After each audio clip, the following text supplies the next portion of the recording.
Republican presidential frontrunner Donald Trump headed back to the Upstate tonight, and he broke a record there. Yeah, News 13's Darren Botello joins us live outside the Anderson Civic Center. Darren, tell us more about tonight's record-breaking crowd.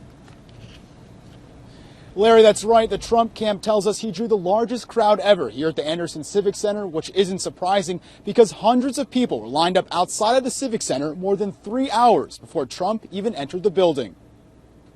A lot of people like him. I mean, just look at his pose. Just look at this line of people outside the Anderson Convention Center hours before Donald Trump even took the stage. I love Donald Trump. The line even stretched to the curb, making this campaign stop here. The largest event in the history of the Anderson Civic Center. Hundreds of people all here to see Donald J.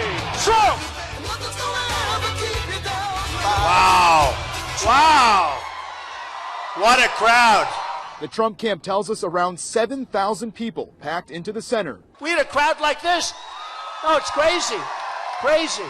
And the crowd went wild. Ever before. So wild it appeared one woman even fainted, bringing the rally to a halt. Is she okay? All right, good. I think they're going to be fine. Everything good? Let's get going then. Moments later, an emergency responder tended to the woman while Trump continued to tend to the crowd. The whole thing is so ridiculous. It's ridiculous. Trump even involved local and national media outlets by covering the event, accusing some of making his events look smaller by not panning their cameras to show the crowds. But they don't ever scan the room.